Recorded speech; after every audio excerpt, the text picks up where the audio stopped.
Umpisahan ang araw na magaan ng pakiramdam dahil sabi nga nila maganda ang buong maghapon kapag ito ay naumpisahan ng tama. At dito nga natin sisimulan. Hihigop muna tayo ng sabaw, lamnan muna ang tiyan. Maganda ang pabungad ng umaga kaya agad akong tumungo sa pamilihan pagkatapos ko maglaro. Dahil weekend, naisipan ko lutuin ang favorite ng aking mga anak na sinigang. Pagdating ko sa bahay, humigop lang saglit ng kape at agad ko ito nilinisan habang sariwa pa ang mga gulay. Nagpakulo lang po ako ng tubig kasama ng kamatis, luya, sibuyas, spring onion at patis na pampalasa. Hindi ko na ginisa para mas lasap ang mga gagamitin kong sangkap. Saka ko lang po binalatan yung santol na gagamitin kong pampaasim. Tama po, maliban nga sa kamyas at sampalok, masarap din itong gamitin. Sa kulay pa lang, manibalang ika nga. Kung iisipin, mapapamukhasim ka talaga. Kaya minabuti ko na lang na huwag itong tikman. At saka ko nilagyan ng hiwa at biniyak sa gitna. Saka ko isinama sa pagpapakulo para lumabas na ang katas. Sunod kong hinugasan yung 1 kilo ng hipon or ulang kung ito ay tawagin at nahuhuli nga daw po sa tubig tabang. Ito yung gusto ng mga anak ko. Pero mas bet naman ni Mrs. yung hipon. Kaya bulong niya sa akin, sana binilhan mo din ako. Sagot ko naman, ngayon alam mo na. Binilhan din sana kita kung hindi mo ako tinalikuran nung kinakalabit kita kagabi.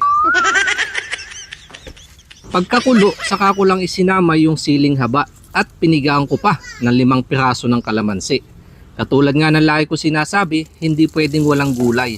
Sa halip na kangkong, tinalbusan ko na din yung nabili kong pako. Mas mainam na to. Buti na lang, pinaparami na din nila ito dito sa bansang Thailand, kaya may supply pa rin sila whole year round. Saka ko ito pinatong sa ulang matapos na mabilis ang pakuluan. Ayos na sa asim. Nagdagdag na lang ako ng kaunting asin at sa kulo pa lang kayo na po ang bahalang humusga. Out of 10, mga ilang kaya ang ibibigay nyong kartada. Agad ko itong hinango pagkatapos kong tikman para hindi naman ma-overcook at inihanda ko na din yung aming lamesa.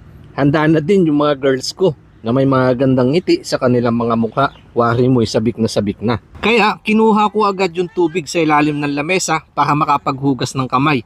Dahil pag ganito ang ulam, masarap kumain ng nagkakamay. At attack mode na nga agad sila.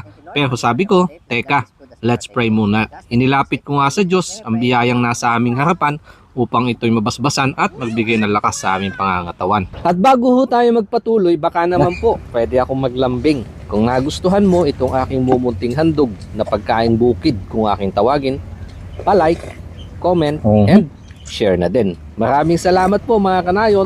Daan na ho kayo. Kain na po tayo. Sarap ng sabaw. Hindi ko sabaw ano ko. Ang sabaw is asim. Sarap. Taste. Ayan. It's good.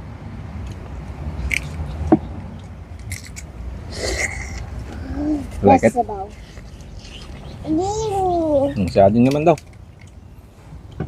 Don't forget to blow. Kaya sausawan. Patis.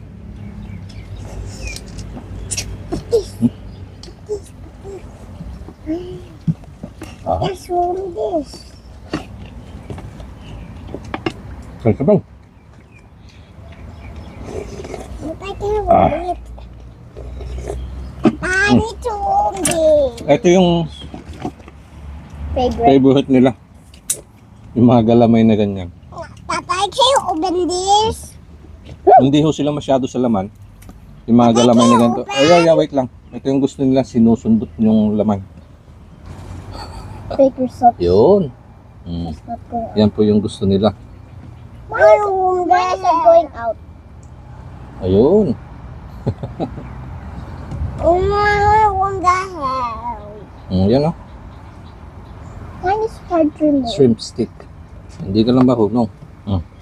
I will want the hell. But I need to want the hell. I'll remove it already, anak. Rice, tsaka sabaw. Ang Tayo ko naman sa sabaw. The flavor sa akin. Shrimp. Ako lang po yung tagalinis ng ulo. Sa kanila na yung laman. There's some shrimp ako. Ayun.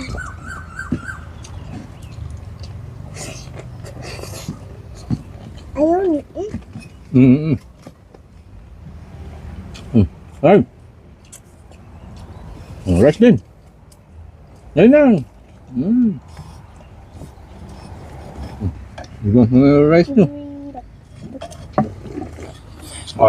Soup, sabaw. Ling sa sabaw. Sabi, yung rice mo. Gano'n yun.